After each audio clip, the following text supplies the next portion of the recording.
everybody. I'm here with Karishma Manzur, who is a 2026 Senate candidate, and she's going to be running for Senate in 2026. She's got an interesting platform, and I have her here today to talk about how her campaign is going and what she's planning to run on.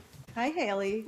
Hi, Karishma. Thank you so much for taking the time to talk to me today. Thank you so much, Haley. It's the pleasure's mine. Well, I know I have a lot of questions for you. The top of mind being, what made you want to get into Senate, and what's your background? Have you done anything in politics before? Yeah, so I'll answer the first part. Haley, we live in the richest country in the world, and yet millions of Americans can't afford healthy food, housing, or health care.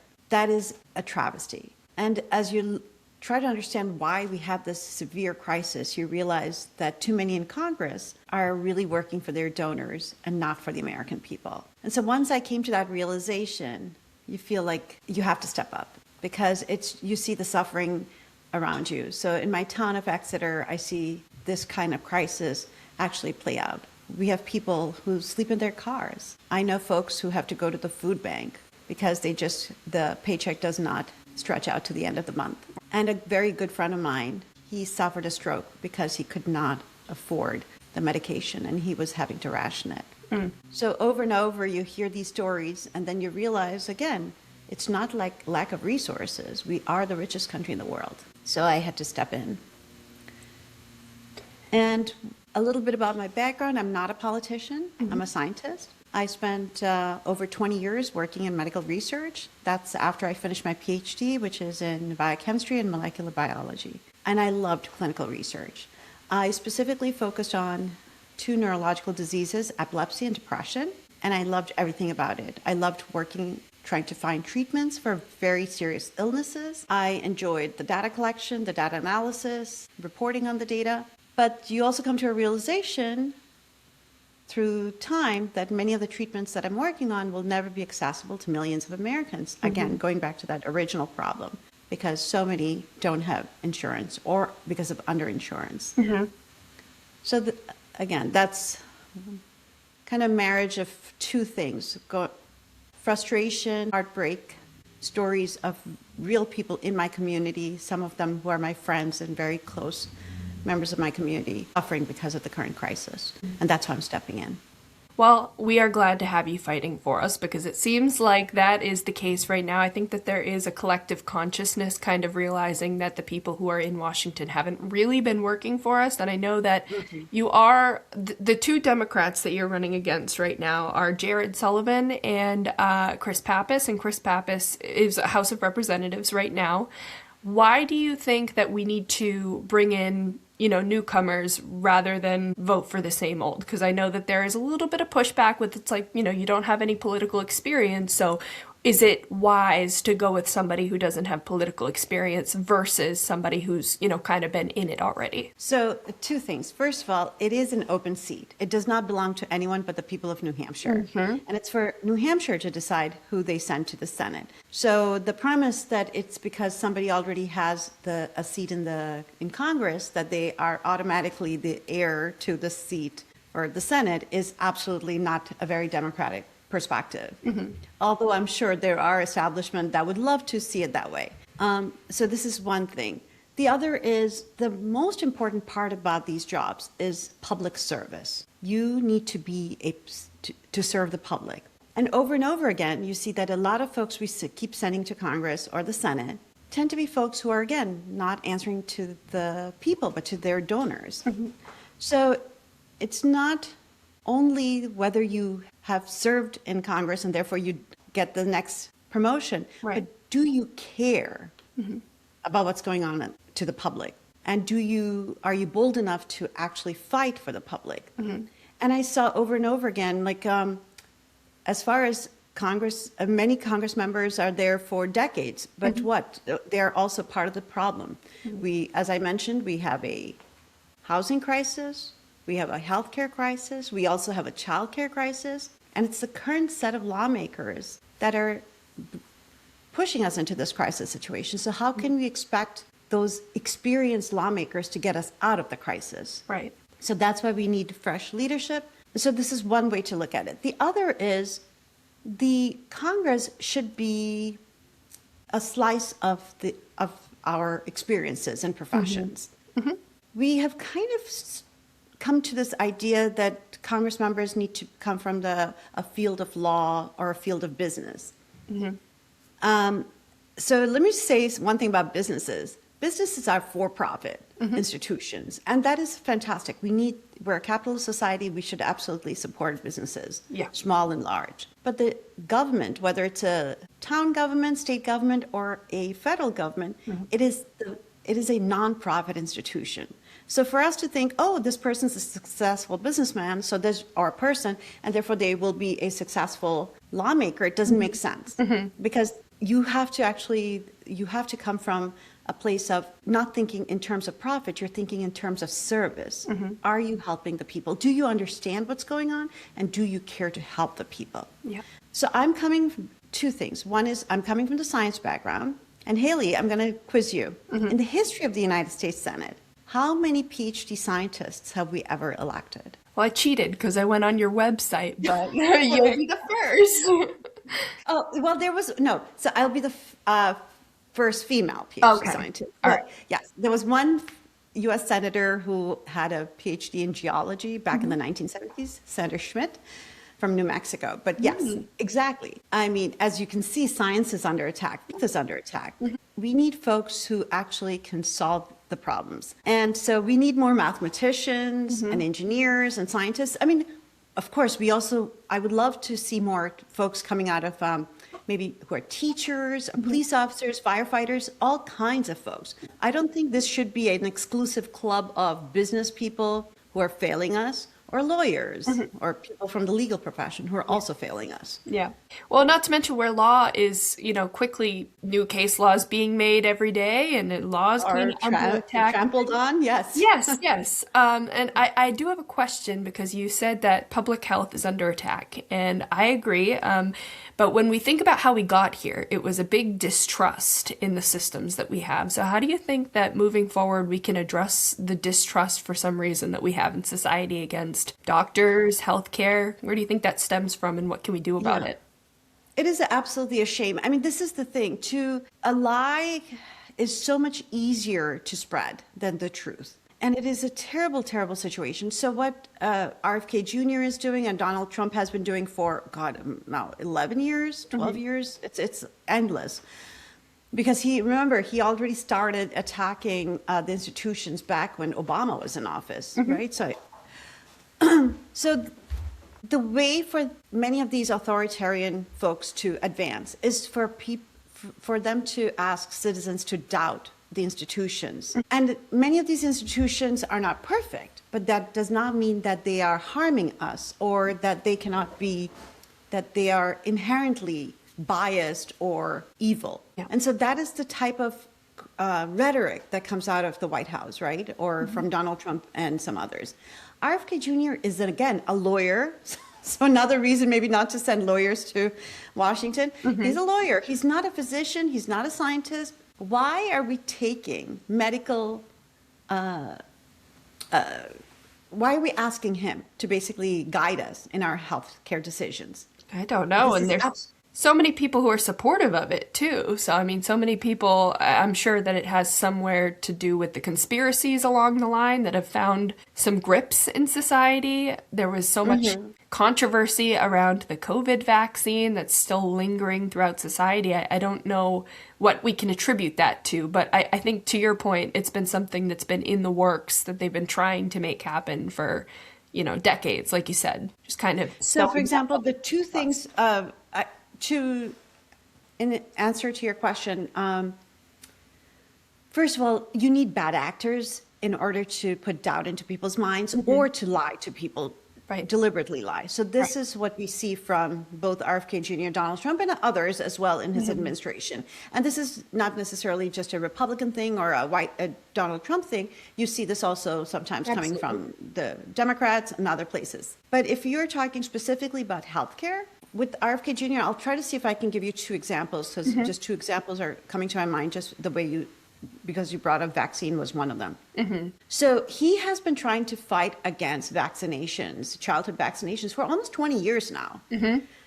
And he keeps attacking one of these preservatives that we have, which is thimerosal, which is a small amount of mercury. He has been saying that that one shot, or, well, depending on how many shots, different types of vaccines a child gets, that alone is the reason people are going to have autism. Autism is not related to the vaccinations. It has been debunked over and over and over again. Yeah. It is not related. Autism, some other risk factors, but it's also a very complex neurological disease.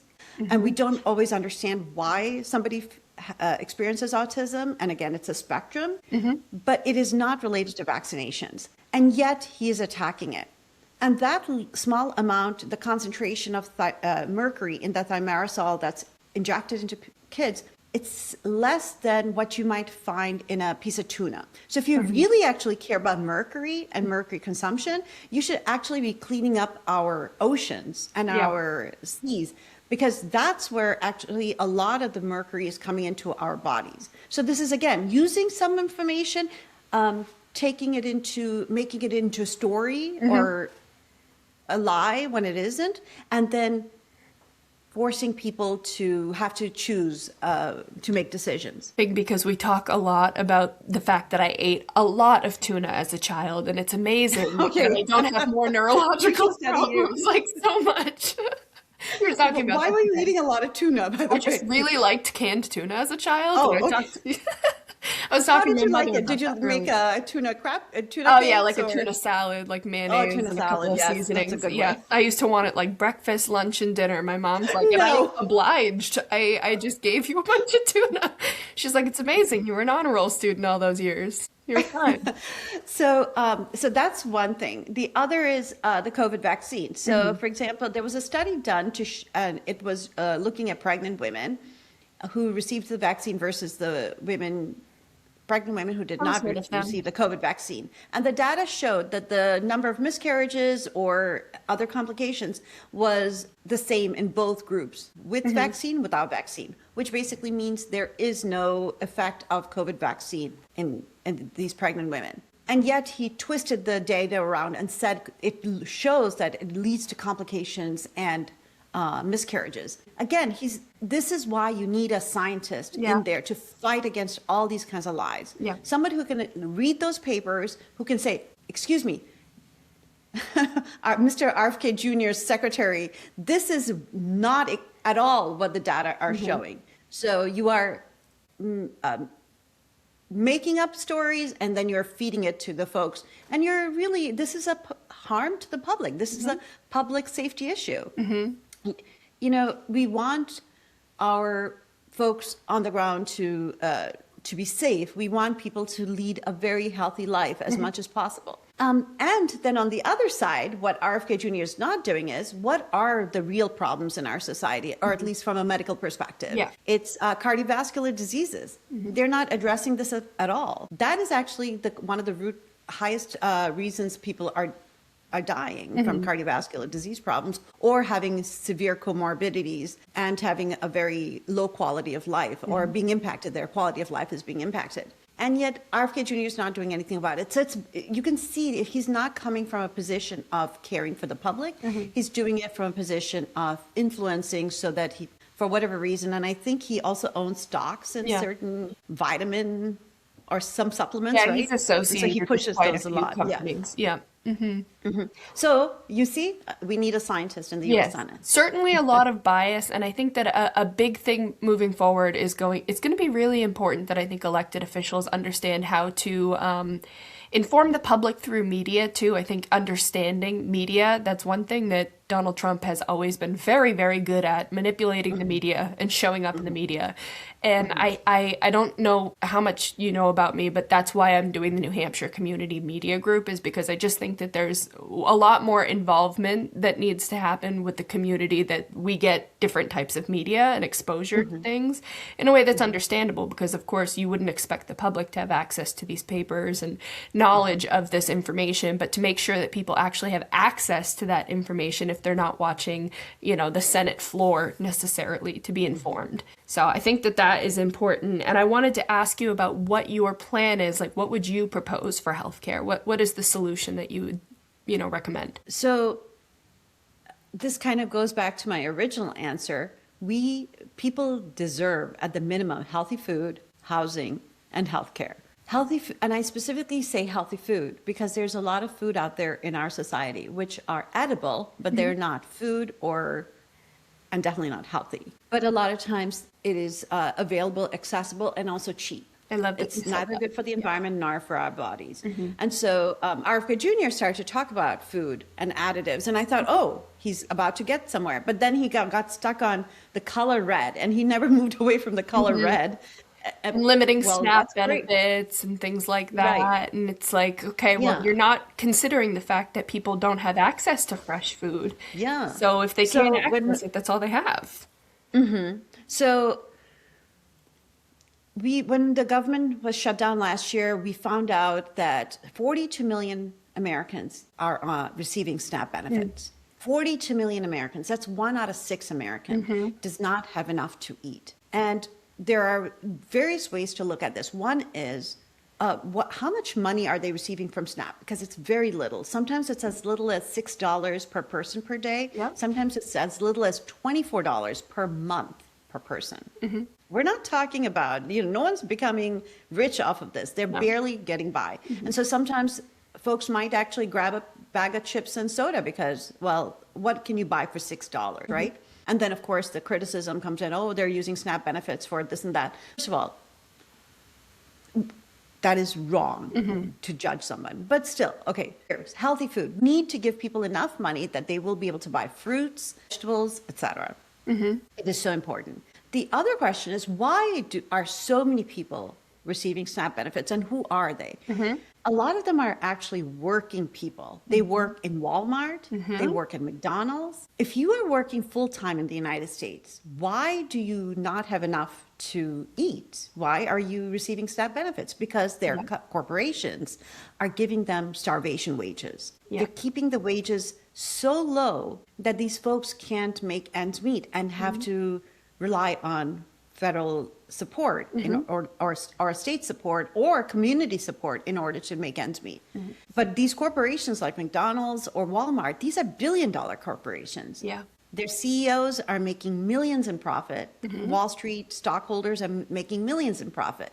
So again, the wealth is being transferred. The profit is being transferred to the top, a few people, and the workers are getting starvation wages. And then they are getting such little money that they need SNAP benefits, and that's being paid by taxpayers. And sometimes they qualify for Medicaid, which again is being paid for by taxpayers. So if you think about it, look at the whole system. Folks who have some means are helping people with very little means so that people who are quite rich can get even richer.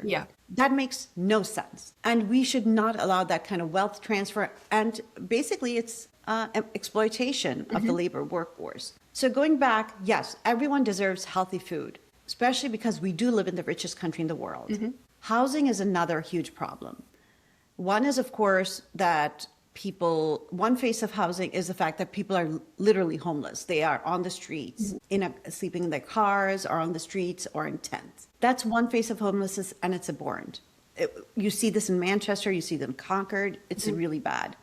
Another face of homelessness is the fact that people might not be out on the streets, but they are couch surfing. They're going from relative's house to a friend's house, etc. And that kind of instability is really bad. Especially if there are kids too in the family at all. Yes. There were sometimes you hear of folks who live stay in motels, in a one-bedroom motel, and for months because the rent of that motel room is cheaper than, say, renting an apartment. So that's what they can afford. Here I met somebody here in New Hampshire. She lives in Manchester in a motel. She works, she has 2 jobs. One is as a manager of a fast food store, and then she has a second part-time job to supplement her first job. And she and her 2 kids live in, it's a one-bedroom, like a motel room. They don't have a stove or anything, so she just cooks food on a electric griddle. And that's all they have. And she is working full time. This is not a person, she's not trying to take advantage of anything. She's doing her job and she has children, but this is all they can afford. So that's one second level of like the housing crisis, another face of the housing crisis. And of course, folks who who would like to move out of their family's home. Maybe they are ready, they have a job, and now they're in their 20s or 30s. They just can't afford it. They can't afford to rent an apartment. They just cannot afford to buy a house. And this is across the state. So not only that, like you said, it's very unstable for children, but it also causes a lot of anxiety. Yeah. Not being able to stretch your dollar till the end of the month, it is very anxiety inducing. Not being sure if you can pay the rent is very, very difficult. It's a lot of stress. And also then, or having to move, or being in a situation where you it may not be ideal. Yeah. And yet you cannot move out. Another example I want to give you is I met somebody, and she was actually an Uber driver. And she said that now she has, in addition to her Uber job, she has a position as a property manager, and therefore she has her own apartment. But previous to that job, she was in an abusive relationship, but she could not leave because she had nowhere to go. Yeah. I mean, these are heartbreaking stories. Yeah. So healthy food, housing, and of course, healthcare. I already told you a friend of mine suffered a stroke because he was having to ration his medication. And that's just one example. 50,000 Americans die each year because of underinsurance or lack of insurance. Yeah. So how will I improve it? We need to give people enough a wage that's livable, which means they can afford healthy food. We need to bring the cost of housing down so they can actually afford to live and have some stability. And healthcare is an essential need. So those are the three things that right away I'm going to be fighting for. And Haley, in my own life, there was a period in my life when I was also earning minimum wage. And those stories that I just told you, like the anxiety, I faced it myself. My rent at the time was $500, and this was in the 1990s, and the minimum wage at the time was $4.25 an hour. And it was so hard to try to make the rent. And that's an ongoing headache. How am I going to make the rent? Because if you don't make the rent, you're going to be out on the street. Yeah. And food was secondary, and healthcare was not even an issue. We had no healthcare. And so anyway, how to improve people's lives, you got to give them food, housing, and healthcare right away. Stabilize that, and then additional issues as well. And what do you do when you go, to Congress? You're in Senate, and there's pushback from people that you're serving with because maybe they have lobbying interests or something like that. You introduce a bill to, make insurance companies have to approve set amount of claims, right? And the guys next to you say, well, my donors are trying to kill that bill, so I'm not voting for it. Yeah. How do you do the politics? I know. So you brought up a lot of points. So first, I should say that when I talk about livable wages, I'm talking about that we have to increase the federal minimum wage. It is stuck at $7.25 since 2009. And President Biden tried to increase it from $7.25 an hour to $15 an hour back in 2021. And both Senator Shaheen and Senator Hassan voted against it. So why is what? Why is that? Why would they vote for that? Did you look at my website? I did. Okay, so what the very first priority is get big money out of politics. I want to ask you about that too. Yes. Big mess. They were receiving support money from a lobbying group called National Restaurant Association, which is working night and day to stop the minimum wage from going up. So yes, so big money in politics. So you know these are folks that I have canvassed for. Supported, and then they go to Congress and they vote against. These are multimillionaires, by the way, and they are receiving millions of dollars. I don't actually remember the amount that they received, but they're receiving donations from a lobbying group, and then deciding to vote against the interests of the people of New Hampshire. So millionaires who didn't have the heart to change a starvation wage to a less of a starvation wage. I mean, $7.25 to $15 is not. We're not talking about, oh, yay, now I can afford a house. A lot of states have already done it, but Yes, and that's the other thing. New Hampshire's stuck in that. We don't even have a minimum wage. That's why we state minimum wage. That's why we follow the federal minimum wage. Yes, perfect. All around us, it's $14, $15, $16 an hour. And folks who live in the border towns of New Hampshire, they actually work in Maine or Massachusetts or Vermont, because then they earn a lot of money, better money, I should say, higher salaries. And that actually impacts our businesses also. So now wait, I have to keep, because everything is so connected. So I start somewhere and I have to tell you all the other things. But wait, but going back to your question, yes, big money out of politics is so critical. We have to work. And I think more and more people are coming to this realization, right? It's so much talked about. Understanding all these foreign lobbying groups or special interest lobbying groups or the corporate PACs, people are becoming much more aware. And there's certain TikTok websites that actually track where the money's coming from, which is very crucial. So yes, I think first it is very important that voters find out about their candidate's platform and look at who is actually influencing the candidates? Where's the money coming from? Yes, it is expensive to run a campaign. And I'm relying on like a $20 donation from folks who might be on Social Security or a $5 donation from a college student making minimum wage. And I'm truly grateful for those kinds of small donations. But those small donations don't add up to a lot of money. And yet my opponent, Chris Pappas, has already raised millions of dollars. I mean, he's a multimillionaire to begin with, but even outside of his own, he's raised millions. And I think he can bring in even many more millions. But who's exactly giving him those millions of dollars? And what are they asking for in return? As a voter, you should absolutely ask these questions because you want to know, will the candidate serve you or will the candidate be beholden to some wealthy donors that are supporting their campaign? So you are on the board of Open Democracy Action, correct? So can you talk a little bit about how, I guess there are a couple ways that people have discussed getting money out of politics, but what does Open Democracy Action do and what do they believe the solution is for getting money out of politics? So Open Democracy, the organization, so the 501c4 is Open Democracy Action, so that's why I specified it's action. It was an organization that was started by someone from New Hampshire. Her name is Granny D. Haddock. She has passed away, unfortunately.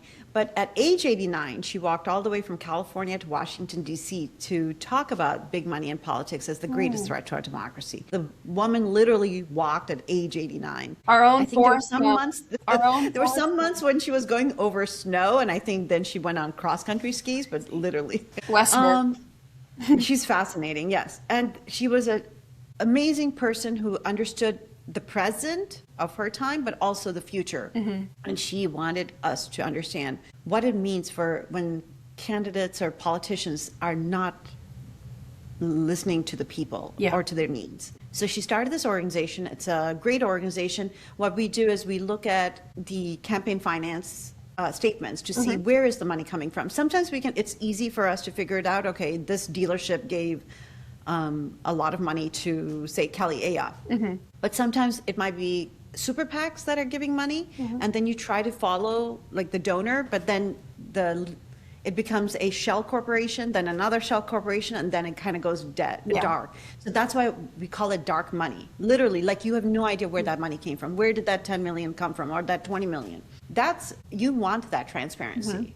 Like you, as a voter, you want to understand where is the money coming from. So we are against super PACs. We think super PACs should be abolished from Open Democracy as well as Open Democracy Action. We want Citizens United overturned because, again, corporations are not people, and there should not be unlimited amounts of money flowing into our election system. And also the Congress members should go to Washington to serve the people, and after their term is over, go back to whatever their lives were, whatever they wanted to do. Go back to school, start a new business, get a new job, retire, whatever you want to do. But don't go to Washington to enrich yourself, and don't go to Washington to enrich your donors. That is, the ethics violations of that is so wrong. It's so bad. So what they do is a lot of times while they're in office, they enrich themselves. And that's through what in a normal world would be called insider trading, but in Congress it's just normal. They buy and sell stocks in industries that they regulate. So they know when to sell, they know when to buy, and in between they make money. If the same sort of information was being used in the private sector, you would be charged with insider trading and go to prison. It is amazing to Martha Stewart. me that they can award contracts to businesses and also not be considered insiders with inside information about government contracts, Yes, be able to trade right. stocks. That's like Right. I mean, insane to me. go ahead and issue the contract, but you cannot benefit from that Right. contract. You cannot Right. And invest you in that cannot give it to company. a donor. Yeah, exactly. Like, think about the conflicts of interest. So the other thing they do is then sometimes, not too many, but sometimes they actually leave Congress or they lose their seat. Then they become It's a lobbyists. lobbyist. Yeah. I always say instead of occupy Wall Street, maybe we should occupy K Street because that's where all the lobbying goes. Yeah, that's where all the lobbyists are. Yeah, yeah. That's a good one, Haley. Let's go. Let's coin it. And But then the lobbyists sometimes become Congress members. And here in New Hampshire, there's a example of this. The poster child of this problem is John Sununu, who's running for the U.S. Senate Yep. as a Republican. He was a U.S. senator, then he became a lobbyist, and now he wants to go back to the Senate. He is the perfect example of the corruption in our government system. And yes, so open democracy, we try to basically explain to people what's going on, and we're hoping to change the rules and regulations so that the power comes back to the people, and it becomes truly public service and not financial service. I've heard of a couple of organizations like Wolfpack, for example, that Yes. would like to go to a constitutional convention or convention of states to try to basically get money out of politics in that way. Do you think that that is the right method, or do you think that there are other ways to go about it? I think Wolfpack tried to do it at the state level. Yeah, there's a Right. couple of other groups. Are they still in existence? Yes. I don't. They do? Okay. I know, I heard about them several years ago. I'm not affiliated with them. But yeah, so that was another way, because they thought if you cannot change it at the Congress, because like in order to overturn Citizens United, you need 3/4 of the senators to basically buy in. And so they were trying to change it, I believe, at the state level, Yeah. and then bring about a change from that level. Yeah. Great ideas, all of this. Let's do it, because there's no perfect way, right? We have been fighting it from so many different angles. Yes, bring it on.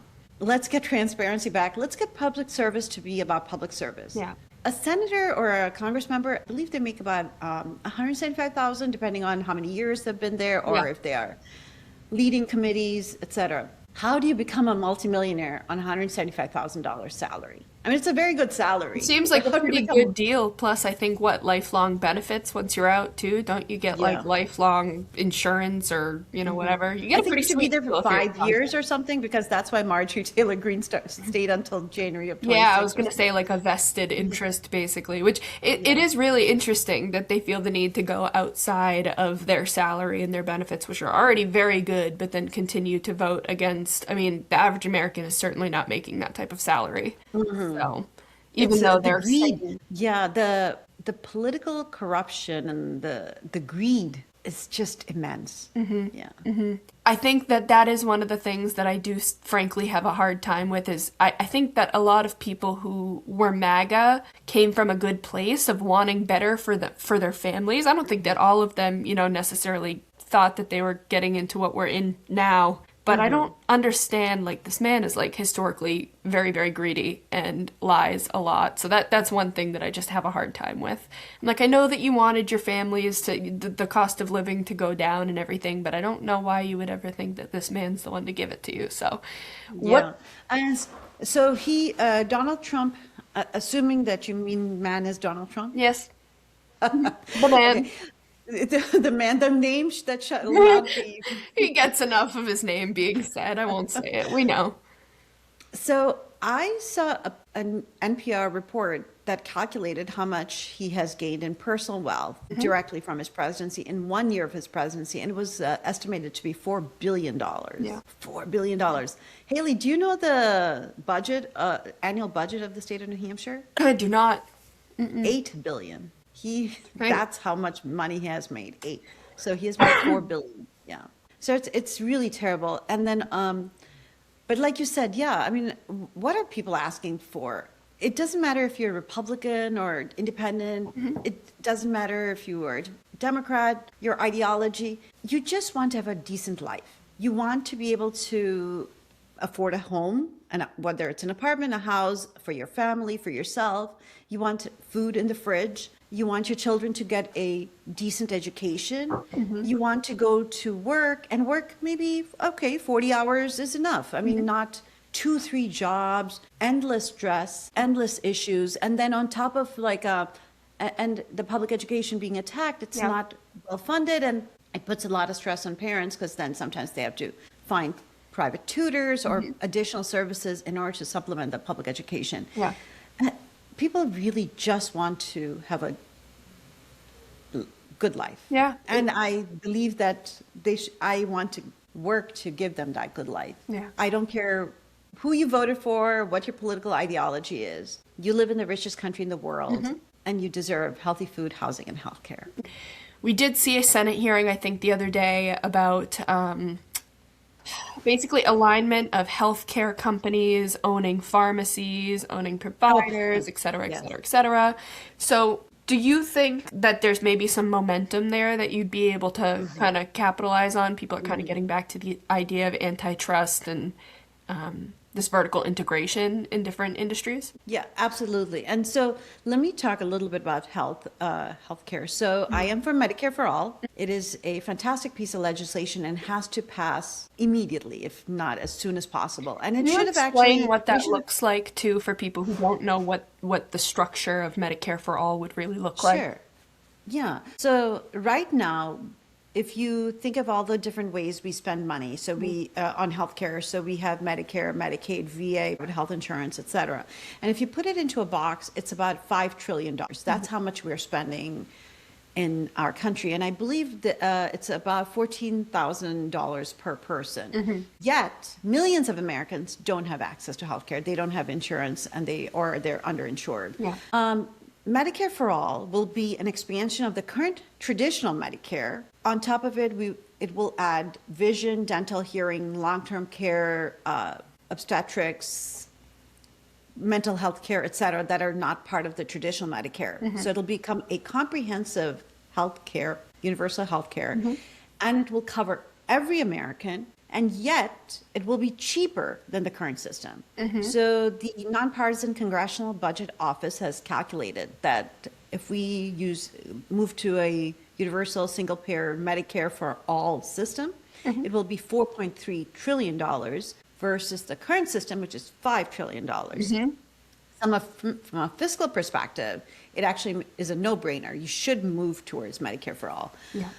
But from an ethical perspective, or from a perspective of that people need healthcare, this is a public good. Right. You should also move towards Medicare for All. So the current system, the reason it's so expensive and why Medicare for All will be cheaper is because the current system, a lot of the money is actually going to Wall Street or to CEOs in bonuses and dividends. Like the share prices of these health insurance companies are going up on an annual basis. So with Medicare for All, you remove that for-profit model because should healthcare be a for-profit model? No, absolutely not. I'm so glad that you say that too, because it's just like a question of how it would impact the market too, right? If we actually put that into play, because I mean, you would see the stock price probably drop tremendously for those companies, but like, do we want? No, those companies shouldn't, there's no reason for them to exist. Exactly. They shouldn't have a stock price and So- shareholders that aren't policyholders. Because, yeah, we have to actually completely rethink the way we think of healthcare. One person at a time. So, for example, we know about our fire departments and our police departments, right? So they're in our town. They provide services when we need it. But if we don't need it, our taxes are paying for it. Our towns are paying for it, right? But the day we need it, aren't you glad that the police department is just one call away or a fire department is just one call away? Yeah. Healthcare should be like that. Available when you need it. It should be a public good. And just like a fire department or a police department, you're not thinking in terms of private business enterprise. Like, is it making money? Is it losing money? No, it's a service. You fund it. Yeah. Because again, government should be a not-for-profit organization. Healthcare should be exactly like that. So tell people, or let's start to inform people not to think of healthcare as a business enterprise, but as a for-profit, I'm sorry, as a not-for-profit public good, public service. I have a hard time. Oh, I'm sorry. I want you to finish that. No, go for it. I know there's so much. I can talk about Medicare for all.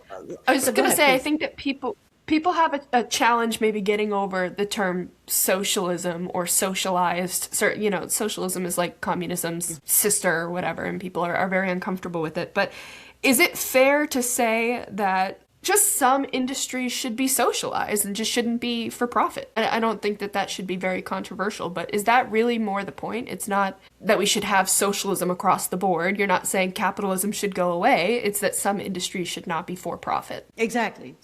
Exactly. Healthcare should not be for profit.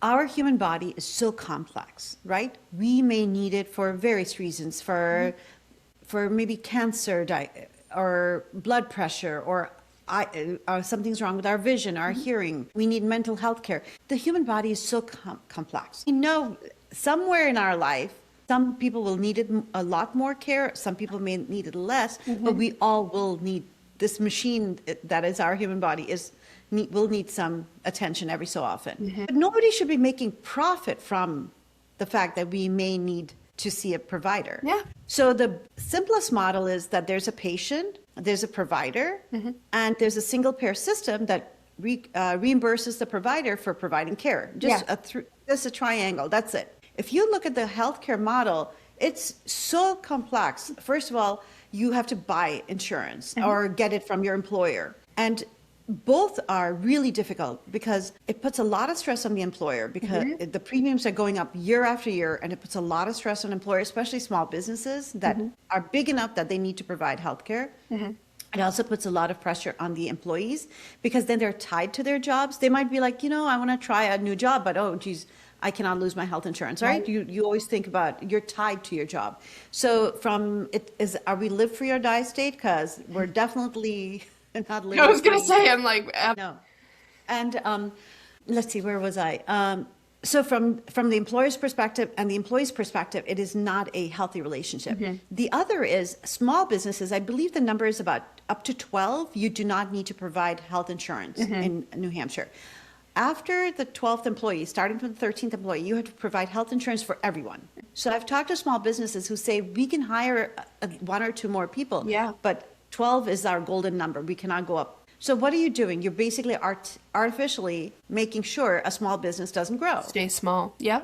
Yes. So it's definitely fair to say that if you want to inspire innovation and entrepreneurship, that you should have a more simple healthcare system. So tell me how it's, yes. So this is a very capitalist model. If you really want to help business enterprises and small businesses grow, you actually really need to take away that pressure that a lot of folks are feeling. Yeah. The other, from the business owner's perspective or the corporation's perspective, the other problem is when we are tying our health insurance to our employment and somebody gets ill and they lose their employment, they've lost their health insurance. At their greatest time of need, they no longer have health coverage. Right. That is really wrong. That's crazy. It's a crazy crazy way to operate. It's a crazy way. So that employment-based model is wrong. The fact that, and another thing employers are doing, so for example, Starbucks is a corporation that does provide health insurance for folks. I think you have to work at least 32 or some hours, and then you get certain benefits, including health insurance. Don't quote me on the number, but I believe it's about 32 hours a week. Yeah. So what they do is, if they need someone to, they have enough hours that they can offer their employee more than that 32 hour, instead of giving it to that first employee, they would rather hire a second employee. Yeah. Because it's cheaper to just hire another cheaper. person and not have to. Yeah. Look at the cruelty of that, Haley. So when those Starbucks workers were picketing just a few weeks ago, this is exactly what they were asking for. A lot of things, but one thing was, why are you not giving us a full-time position? Like a lot of times they're artificially just keeping them just at that, whatever that 32 hour cutoff is. And instead hiring a new person. This is really, that's exploitation. That's exploitation. It's Yes. crazy. It blows my mind because it's like, if they spent half as much money, like not trying to bust unions and just like Yes. pay people more, pay for benefits, like maybe don't lobby and Yeah, union they use, bust and just, yeah, Amazon spent so much money against the plans to unionize. And why? it Because goes to show you how when much you they can can save. bargain collectively, yeah, you can really fight the oligarchy and the CEOs, and they hate it. And the union busting, so just as an aside, I consider myself a Bernie-crat. I also consider myself an FDR Democrat. And so, and I do want to say that FDR was a fantastic president. He didn't do a good job, or his policies against the Japanese Americans was horrendous. And his policies towards the African Americans were horrendous, Yeah. absolutely abhorrent. But for what he did from the labor movement was fantastic. So his Secretary of Labor was Francis Perkins, and between Francis Perkins and FDR, they did an amazing job for the labor movement. That's when we got the 8-hour workday, 40-hour work week. We got the Social Security, unemployment insurance, et cetera. So it was just, and also he strengthened the unions and he regulated Wall Street. What was the impact of all those fantastic pieces of legislation, which were very unpopular at the time? Talk about socialism. They thought, oh my God, what are you doing? Isn't it supposed to be every man for himself? It's always every person for themselves when it's for the poor folks, but it's always government needs to help the billionaires. But the impact of those pieces of legislation during the FDR era was that the labor unions became very strong, and many people were part of the labor unions. They were members of the labor union, and we saw the middle class thrive. In the 50s, in the 60s, in the 70s, people could have just one factory job, yet be able to afford a home, a car. The public education was well funded. Public universities were well funded, which means it was not a large impact on the family to receive a bachelor's degree or higher education, and middle class thrived. And then come the 80s, union busting practices by Ronald Reagan started. And so now and the union busting is still going on. But 2 weeks ago, I went to testify in our state house because there was a bill basically trying to attack collective bargaining. They're still trying to weaken the unions. So anyway, so yes, why do we start talking about unions? Because we were talking about the fact that corporations spend a lot of money busting unions. Oh, yes, and yes. also Because we were talking about the healthcare. That's yeah, right. yeah. They And can just healthcare spend the benefits money and on Starbucks and healthcare and higher wages, kind but of- instead they spend it everywhere else. Yeah. So So we need Medicare for all. Okay, bottom line, we need Medicare for all. We need a livable wage, and that has to start at the federal minimum wage has to increase to at least $20 per hour, at least. We need to basically not tax people to poverty. We need to, the first $45,000 you should not be taxed on. This is for a single person. If you're filing jointly, then it should be $90,000 that you should not be taxed on. This is minimum. We need to build more affordable housing. We need to actually bring the rent under control. This is ridiculous. The inflation or the increase in rent is just absolutely, it's just not sustainable what's going on out there. Another thing I always want to explain to people is that we pay so much in taxes, but it doesn't come to benefit us. It's because so much is being wasted by the federal government. And one of the ways is our foreign policy and our Department of Defense. So when we're using billions of dollars to bomb children overseas, those billions are not coming back to feed our children, educate our children, fix up our streets, help our nursing homes. And so people should think locally, but they should understand that the money that comes out of our paychecks needs to come back to our state and to our local towns and cities. Otherwise, our lives are not going to be improved by those taxes that we're paying. We should actually care where those taxes are being used. Yeah, absolutely. New Hampshire is a unique place to talk about with that too, is because we have so many defense contractors in our state. So, I mean, a huge bit of our economy, a lot of people that I know work for those companies and stuff. So it puts us in a complicated position to start. Although, But and if you think of I think I'm going to try to remember my numbers. $1 million spent in the defense industry generates about, I want to say, 7 jobs or so. And if you spend the same amount of money in education or healthcare, it actually generates twice as many jobs. So it's actually a no-brainer. You yeah, actually should, the same amount of money could be invested in healthcare and education and wonderful industries like that, yeah. which actually benefit the people and not necessarily hurt people. Yeah. Yeah.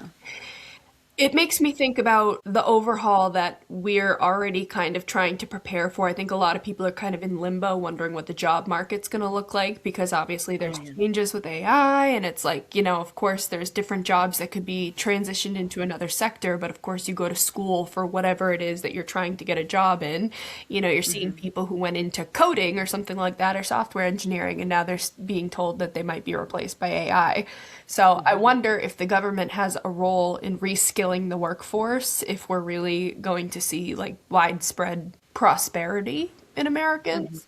I don't know if that's something that you've thought about at all, but Absolutely. yeah. Yeah. Again, the reason I'm applying for this job is actually, I believe that the government can really help people have a good life.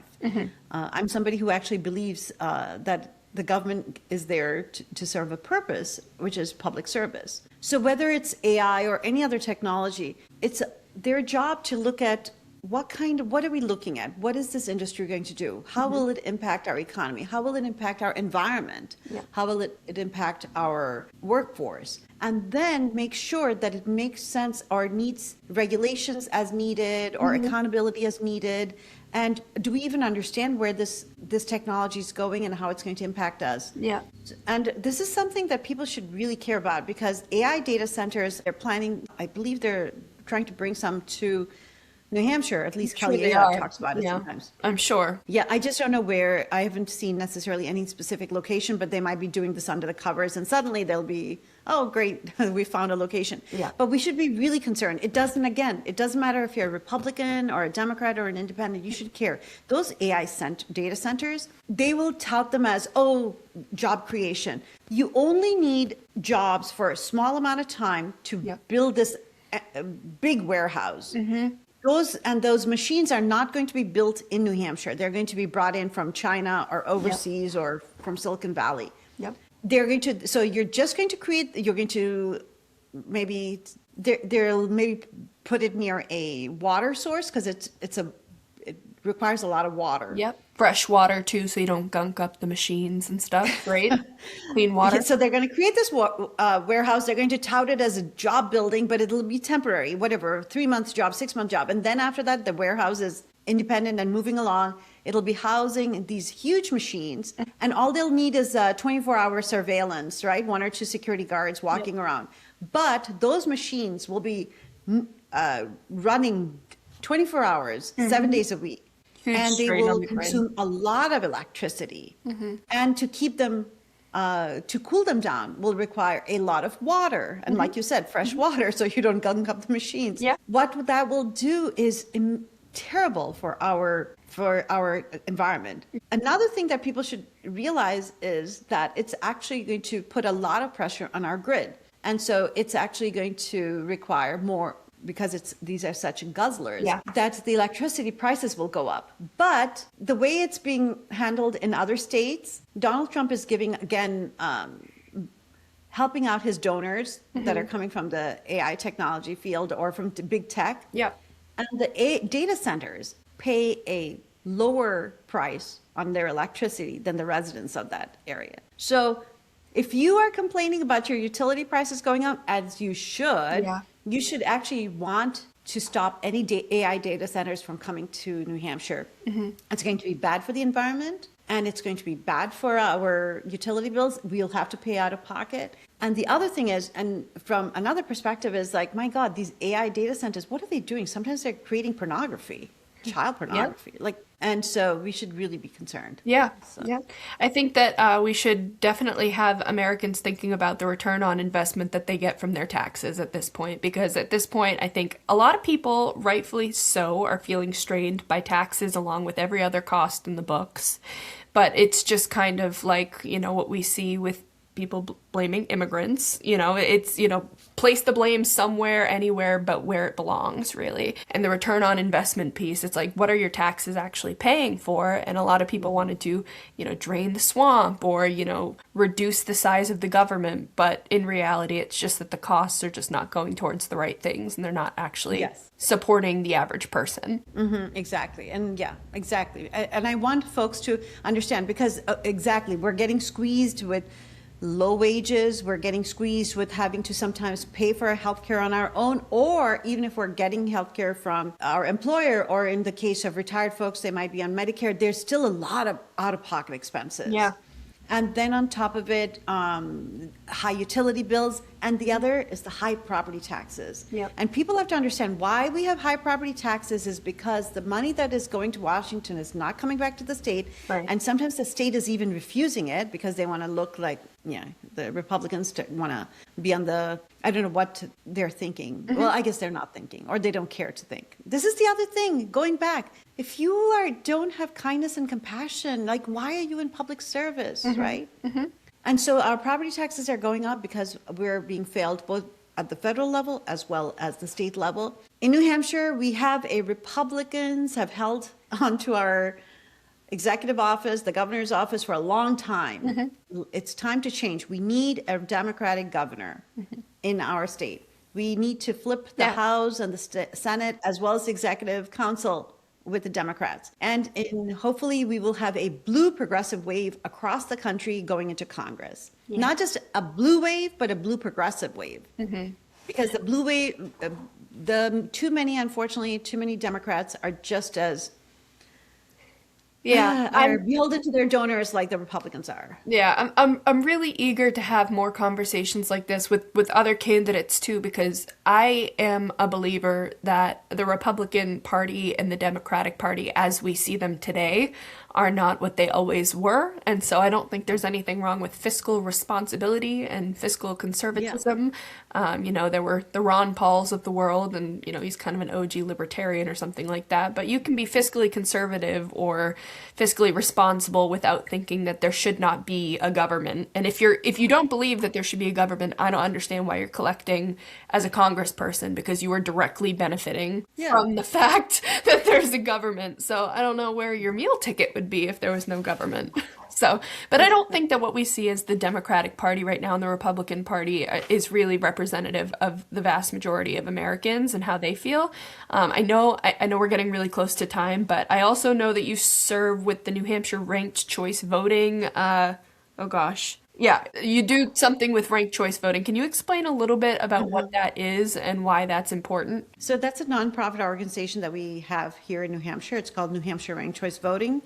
It's basically trying to give people more choices, the voters more choices, because at the end of the day, what happens? You get to November and then you have to choose between two candidates. Sometimes maybe a third candidate, independent, may show up, but in most cases it's just a Democrat or a Republican. So by using ranked choice voting, we will actually allow people to rank. A voter will be able to rank the candidates by their preference. Like, this person is my first choice, this candidate is my second choice, the third choice. And the machine will calculate who has the highest number of amount of support. And what that does is a few things. One is it gives the voter a voice. It's not a binary choice. The second is, another impact is that candidates then cannot be so polarizing. They actually will be like, oh, wait, I actually care to attract lots of different voices. I cannot just be in my little corner and try to win through a small minority of folks. So it actually will bring out a better outcome. The culture of our campaigns will become less polarizing. So ranked choice voting will be a great way to give voters more choice while we have this we have only two parties. And I'm on the board of Open Democracy Action. We talked about that, which is trying to get big money out of politics. I'm on the board of ranked choice voting. We're trying to bring ranked choice voting to New Hampshire. It is already in place in states like Maine, Utah, Alaska. So there are a few places that are doing it. Oh, New York City actually had ranked choice voting for their primary election. Okay. So those are all great. The other thing I wanted to say was, and I used to be on the board of Peace Action. And so that's an organization, it's part of the National Peace Action Organization. And what we're trying to explain to folks is, as that war economy, we might think, oh, it's generating jobs, but it's actually taking away more jobs. It's taking away our money for our public education. It's taking money away from our healthcare. That money that's going into the Department of Defense and other ways, the auxiliary projects that are part of this war economy, it's actually completely sucking us away from having a healthy society. We spend $1 trillion in the Department of Defense, $1 trillion. It's hard to imagine how big that number is. As I mentioned, Haley, before, our budget for New Hampshire is $8 billion annually. Trillion is 1,000 billion. It is a huge amount of money. What if we had 1 billion more for New Hampshire per year? Yeah. Do you imagine how much we could fund, how many public services we could fund, how many bridges we could fix, how many schools that we could fix? Like the Manchester public school system is really suffering from old buildings. We could fix those. So this is something people should really understand. But that $1 trillion, I mean, we are not at war anywhere, right?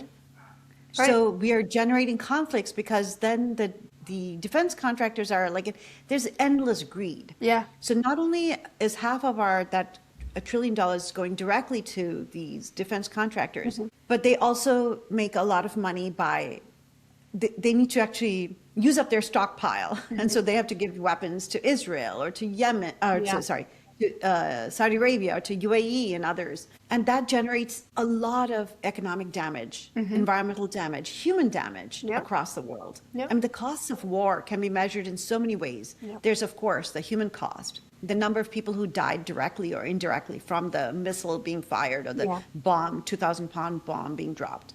But the environmental damage, those heavy metals destroying the soil, the waterways, the air, is immense. And then on top of that, there's the economic cost, because when you're destroying a marketplace, a sanitation system, schools and hospitals, you're really hurting the infrastructure of that area.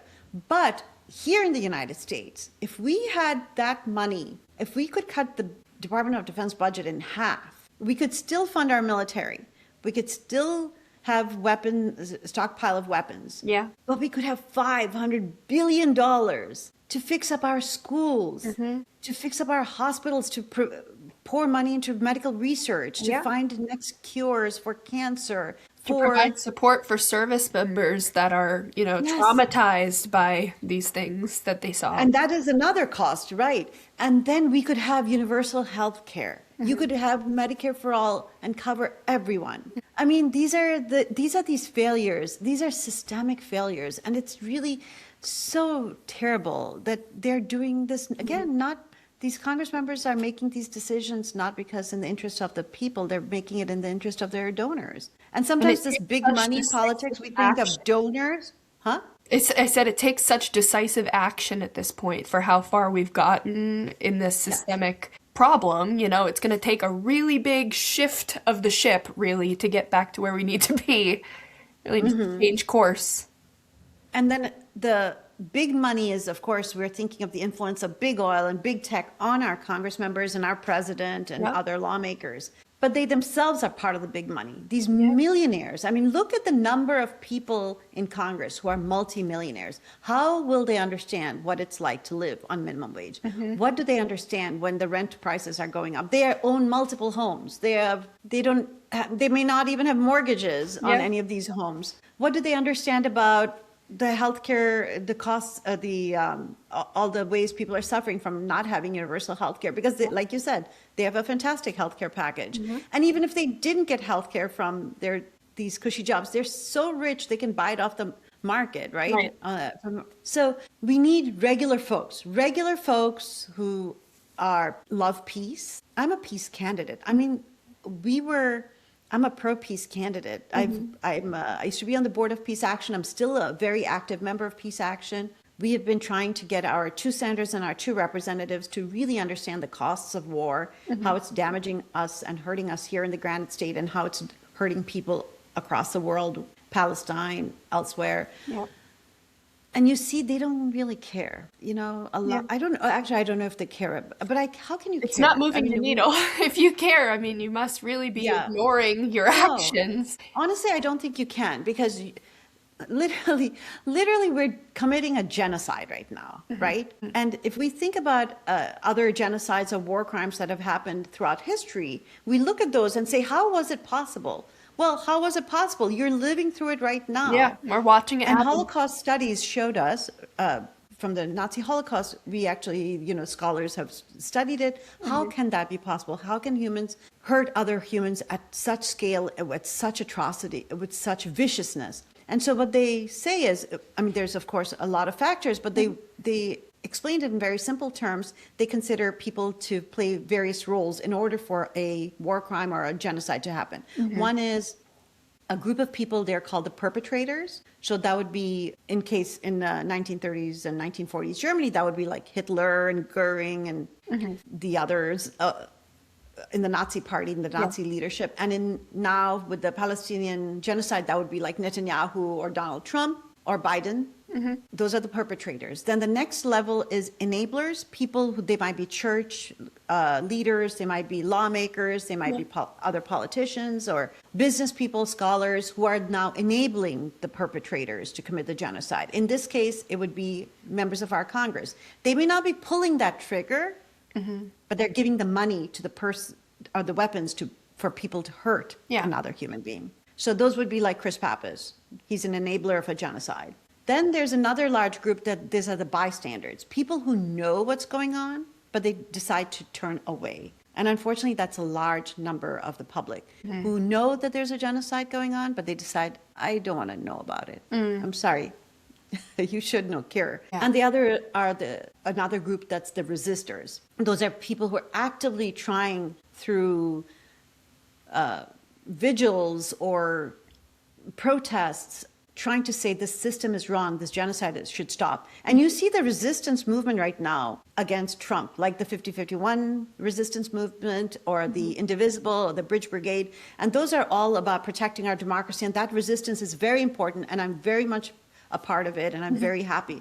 But I want that resistance movement to also say, let's not commit a genocide either. Yeah. Like, that cognitive dissonance should not be there. Yeah. So anyways, but going back to the Second World War, who were the biggest resistors? Okay, the French resistance, a lot of rebels throughout in Germany, but also the American soldiers. They went all the way to Europe to basically fight fascism. Yeah. Those were they were the original anti-fascists. And now in our country, fascism is on the rise. Or some people who might listen to it will say fascism is not on the rise, fascism is already here. But okay, I think that some of our democratic institutions are still in place. So definitely fascism is on the rise if it's not already here. Yeah. How can that happen 80 years later in our own country? So anyways, and so what is going on? So we have to resist the fascism. We have to protect the democracy. We have to resist the genocide. We have to stop the genocide. We have to ban big money in politics. We have to stop war profiteering. We have to overturn Citizens United.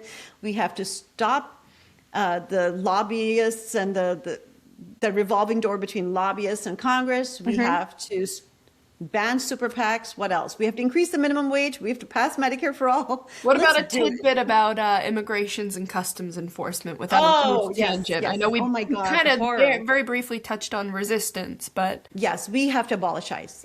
ICE is not law enforcement. I believe in law and order. I believe in law enforcement, but ICE is not about law enforcement. That is just absolute cruelty, what you're seeing coming out of out of Los Angeles or Minnesota and other places. Yeah.